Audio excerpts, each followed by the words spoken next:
Si eres el responsable de compras o estás relacionado con el mundo de las compras, este podcast está pensado para ti. Falling in love with love is falling for make-believe. Falling in love with love is playing the fool. Bienvenidos a Jefe de Compras Podcast, el podcast por y para los profesionales de las compras. Mi nombre es Esteban Fuica y estamos encantados que estéis aquí con nosotros.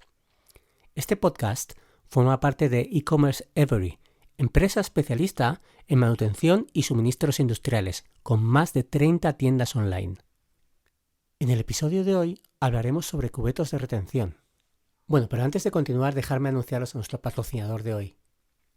Sobrantesdestocks.com, web de oferta flash especializada en el sector industrial, donde podrá encontrar las mejores ofertas por tiempo limitado con descuentos de hasta un 70%, seleccionadas de un catálogo con más de 100.000 productos.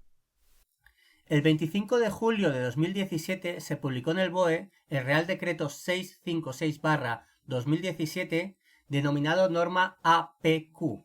Esta información seguramente no le suene de nada y probablemente, salvo que tenga que legalizar sus instalaciones o tenga una inspección de prevención de riesgos laborales o industrial, no sabrá de ella.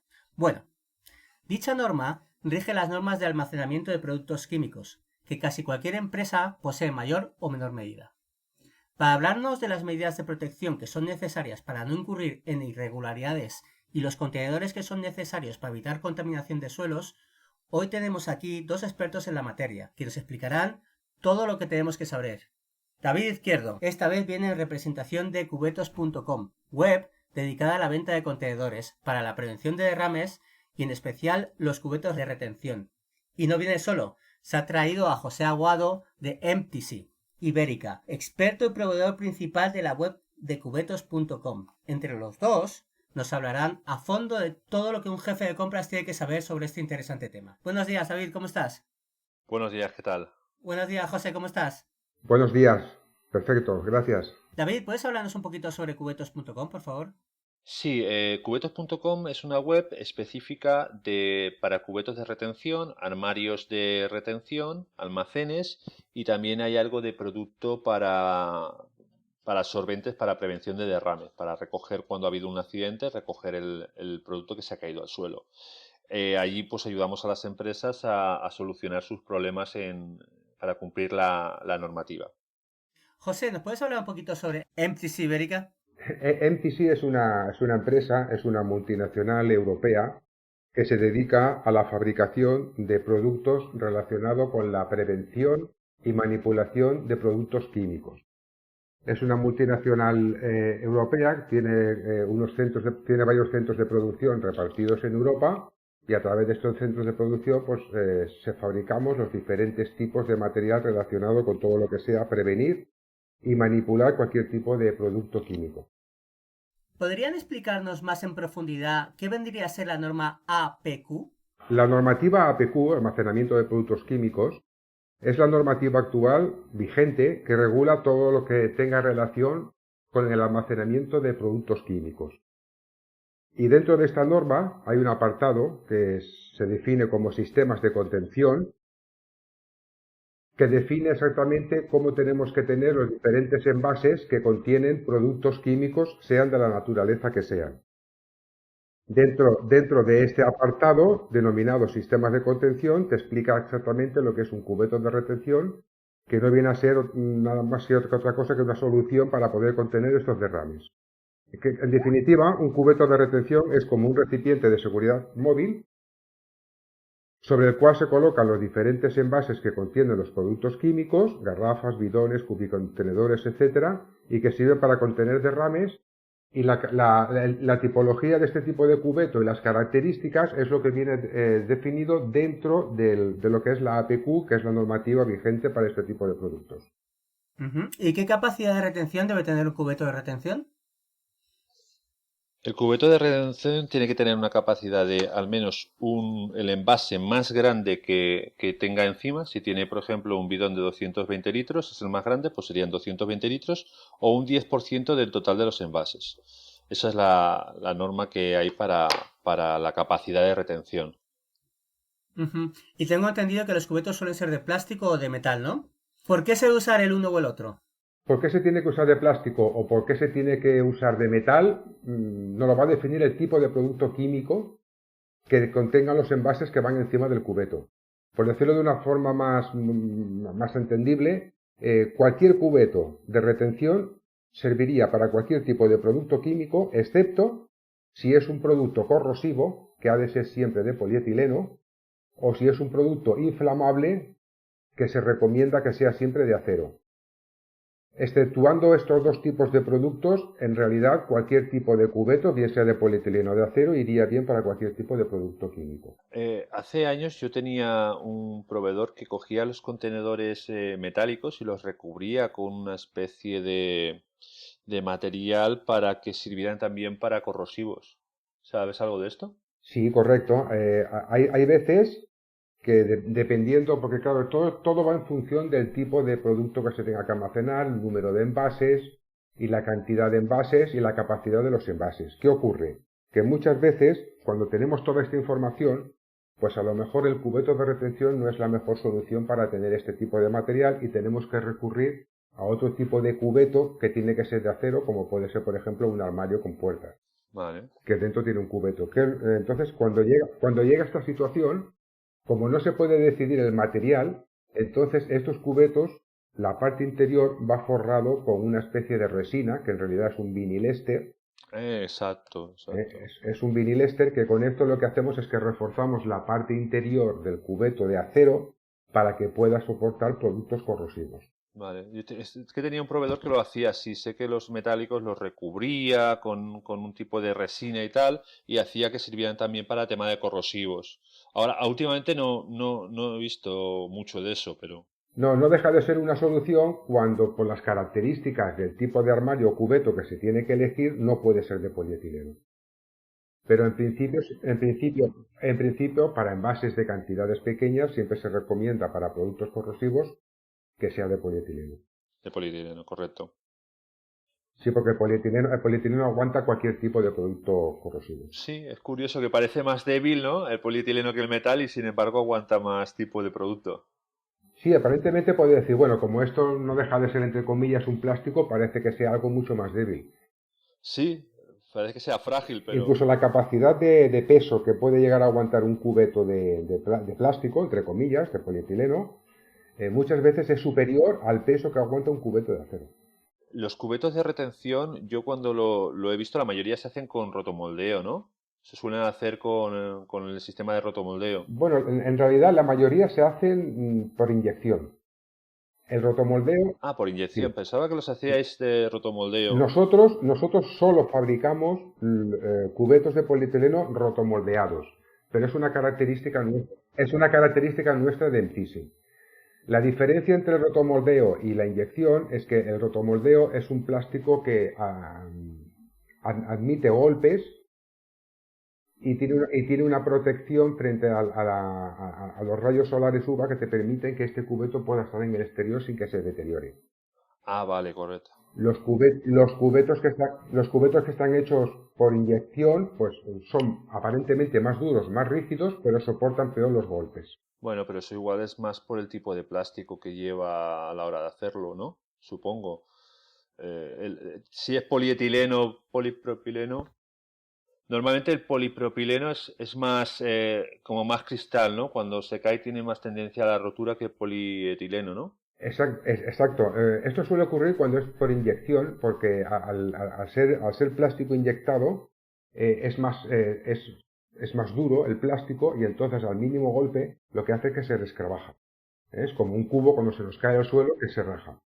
De la otra manera, de la otra manera, como son polietilenos de media densidad, hacen que pueda absorber mejor los golpes que inevitablemente se van a dar después en todas las empresas a la hora de cargar, a la hora de ir con un toro o a la hora de ir con una carretilla. Pero bueno, un cubeto tampoco está mucho en movimiento, es un producto que está fijo en un sitio, no se lleva tantos golpes como puede ser un contenedor que sea de retorno y tal, es una cosa que está fija y se llevará un golpe, pero tampoco es tan peligroso como un beatbox o como algo que está en movimiento, entiendo.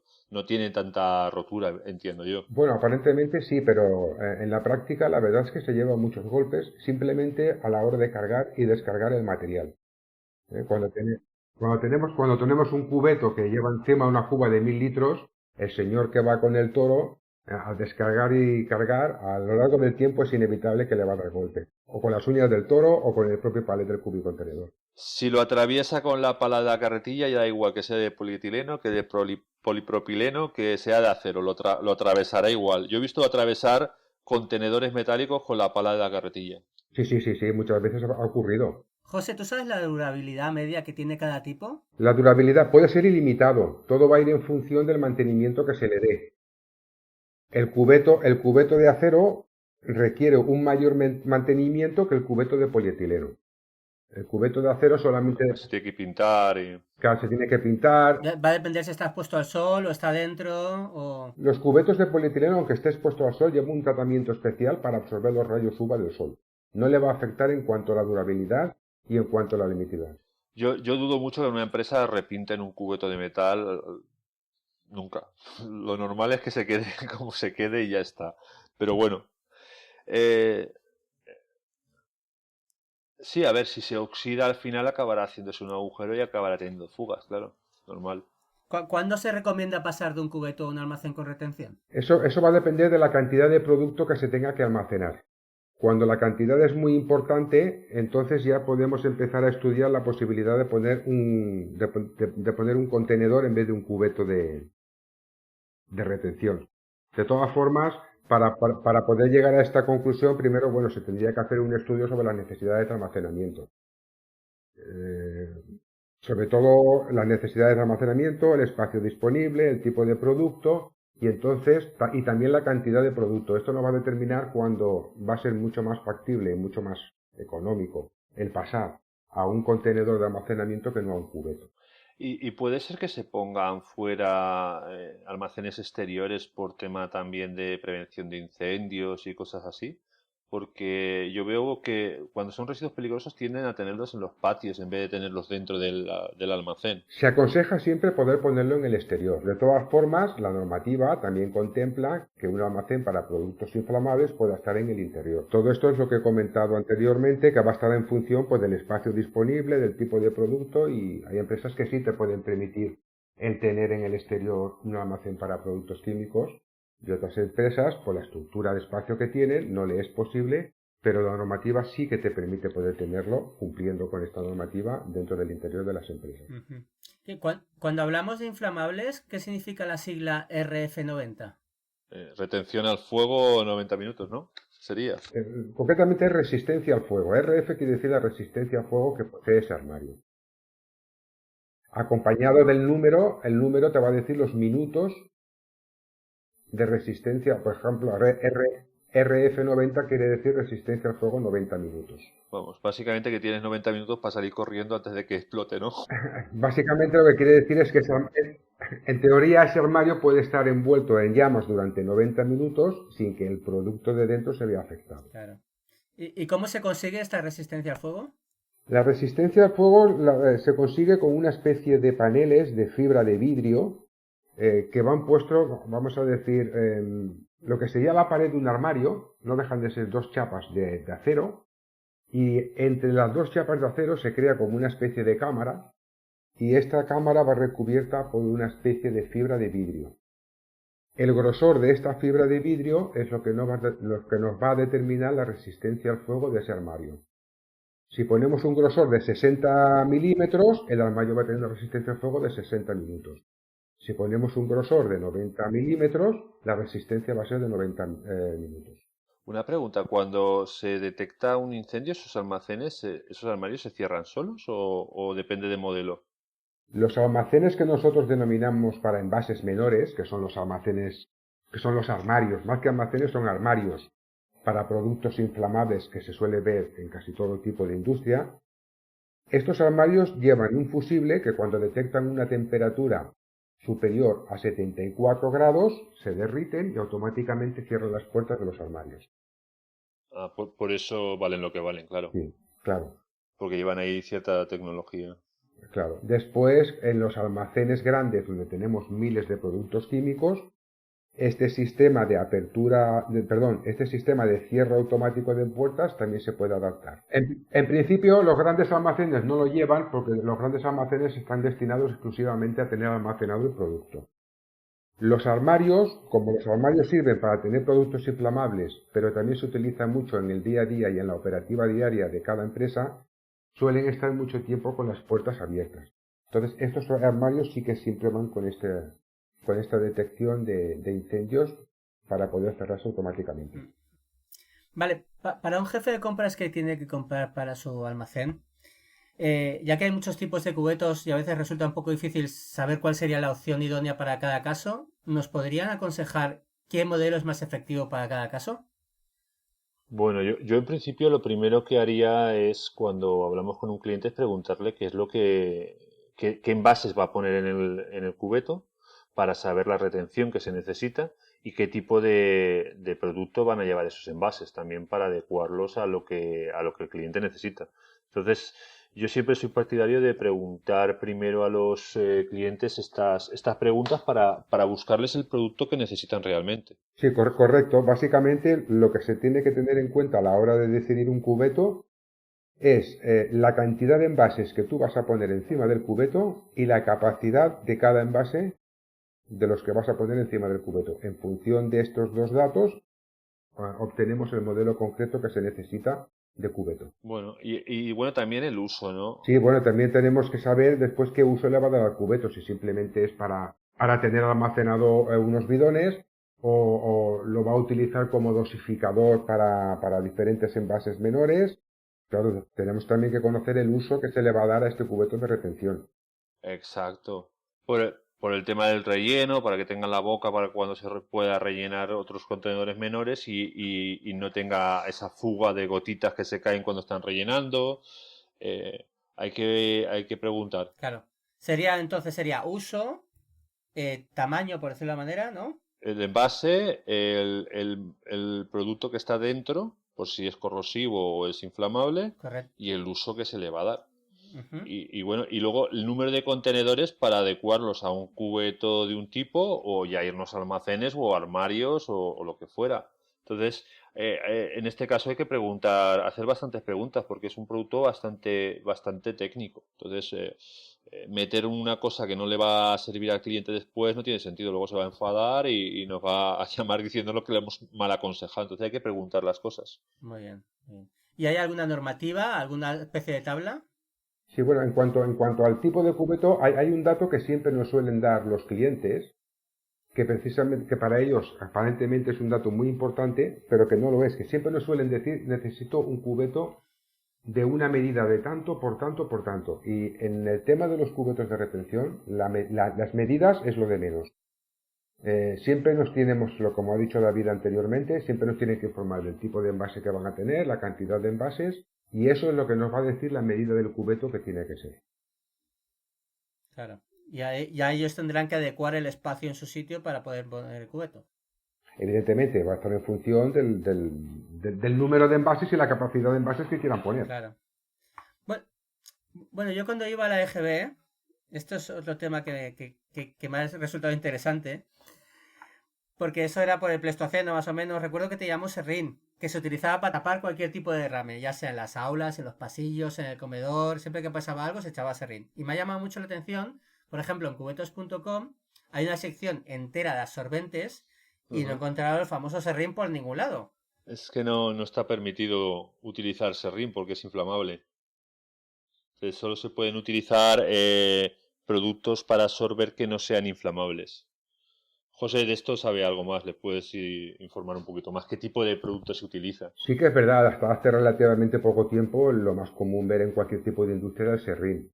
El serrín se prohibió porque el serrín es de origen vegetal y es un producto inflamable. Y los productos, o sea, los absorbentes que están hechos de productos que pueden ser inflamables se prohibieron. Entonces hoy en día se utiliza o bien lo que es el polipropileno, también hay el equivalente a serrín, es de origen mineral, que al ser de origen mineral pues deja de ser inflamable.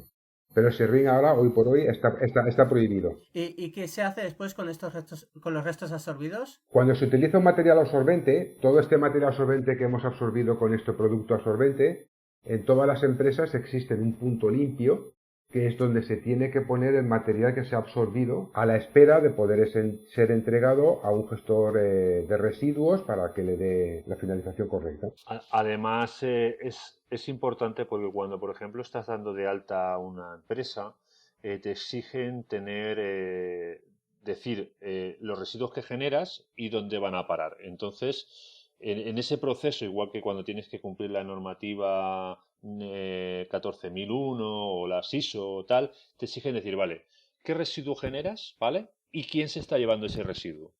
¿Vale? Entonces, si tú dices que generas trapos impregnados de no sé qué, pues esos trapos los tiene que llevar un gestor que tenga autorización para ese código de residuo llevárselo. Porque si no te dirán, vale, tú has generado trapos, pero ¿dónde están esos trapos? ¿Dónde han aparecido? ¿Los has tirado al cubo de la basura? Pues multa. Tienes que decir dónde han ido a parar y quién se los ha llevado y que el que se lo lleve sea una empresa gestora autorizada para ese código de residuo. ¿Y ese tipo de absorbentes son obligatorios por ley en las empresas? Por la ley lo que te llega, la ley lo único que te dice es que cuando se produce un derrame accidental, has de utilizar el absorbente adecuado para recoger ese tipo de derrame. Pero no te dice qué tipo de absorbente es el que tienes que utilizar. No hay una normativa que te diga tienes que utilizar este tipo de material absorbente para este tipo de producto en concreto. Quería hablar un poquito sobre los recipientes de seguridad. ¿Qué nos podrías contar sobre los recipientes de seguridad? Bueno, por ejemplo, un recipiente de seguridad puede ser un contenedor para trapos que puedan ser inflamables, en el que tú le das a un pedal, se levanta una tapita, tiras el trapo dentro y se cierra. Entonces, en caso de que se incendie, pues no, como es metálico el contenedor y tiene su protección, no ardería la nave. Y bueno, como esos hay muchos más. José seguro que sabe más de este tipo de recipientes, que es el experto. Bueno, los recipientes estos de seguridad están pensados principalmente para manipular y trabajar con productos químicos, especialmente si estos productos químicos son inflamables.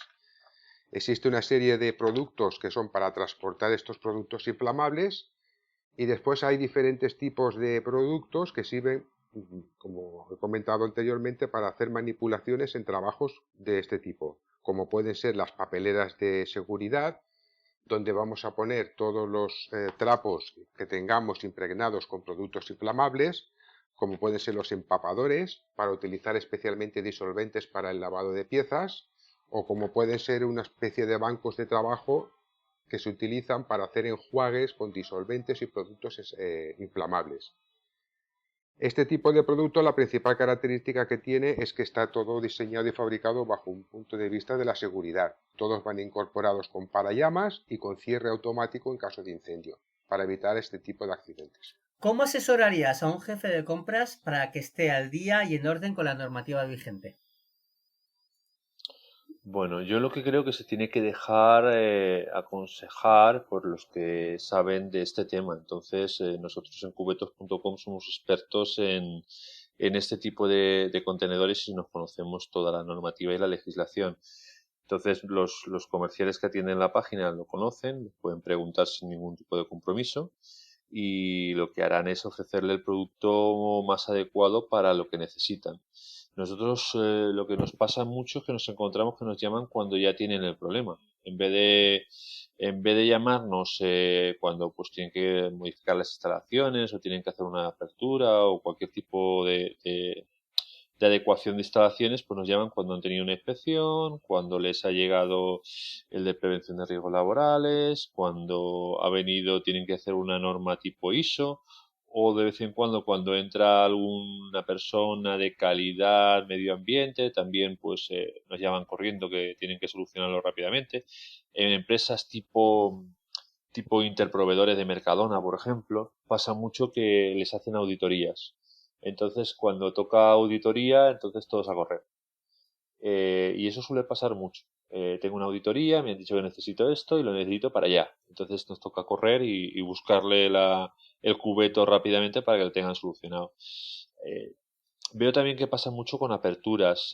Cuando tienen un nuevo centro de distribución que abre, ya suelen el mismo ingeniero que les hace la apertura de instalación, pues la dada de alta en industria o tiene que darlo de alta en el ayuntamiento y todo esto, ya suele pedir lo que necesita. Pues te pregunta, oye, ¿tienes productos peligrosos? Pues un armario. ¿Tienes productos que líquidos que pueden ir al suelo y pueden contaminar? Pues necesitas esto. Te lo suelen pedir cuando abren también. Sí que nos pasa... Claro, Sí, dime.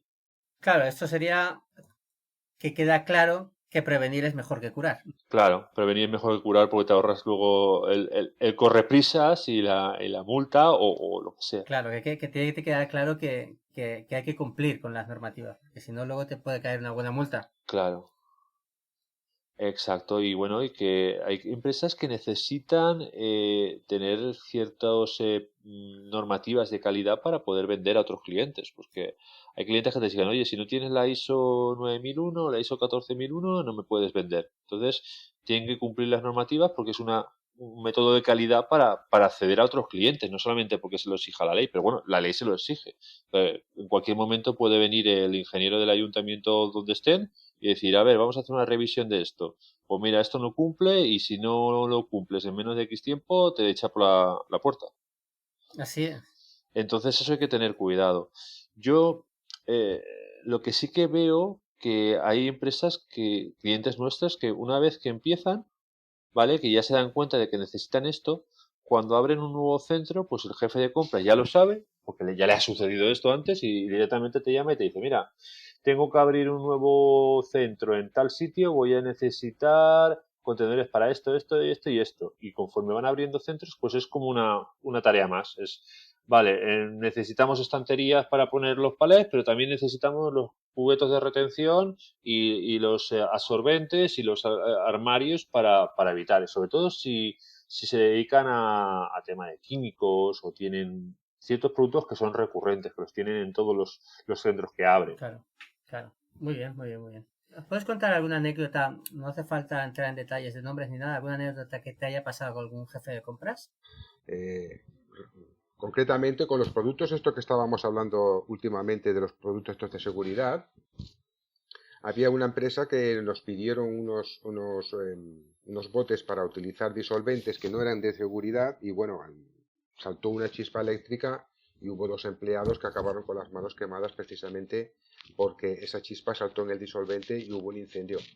Y después también nos hemos encontrado con casos que hay muchos clientes que nos dicen, bueno, como el cubeto de retención tiene que tener una capacidad al envase mayor de lo que se ponemos encima, pues ha habido clientes que con tal de hacer un ajuste económico nos hemos llegado a encontrar un cubeto de retención para un GRG y encima de ese GRG poner otro y encima de ese GRG poner otro y tener 3 GRGs en altura. Con lo que la falta de norma de seguridad era terrible, pero bueno, sí, te vas encontrando con muchos casos así. Oye, Jesús, quisiera darte las gracias por estar aquí con nosotros. Agradezco mucho tu colaboración. Nada, hombre, para mí ha sido un placer poder estar aquí con vosotros y compartir este momento. Pues nada, José, muchas gracias por todo. Estamos en contacto, ¿de acuerdo? Muchas gracias, un saludo. Perfecto, Esteban. De nada, un saludo. David, muchas gracias. Muchas gracias a ti. Hasta otra. Cuídate mucho. Si te ha gustado el episodio de hoy, la mejor forma de agradecérnoslo es dejarnos una bonita review de 5 estrellas en Apple Podcast, iVoox, Spotify o en tu plataforma de podcasting favorita. Y si todavía no te has suscrito a nuestro canal, no olvides hacerlo para no perderte nada de los próximos episodios.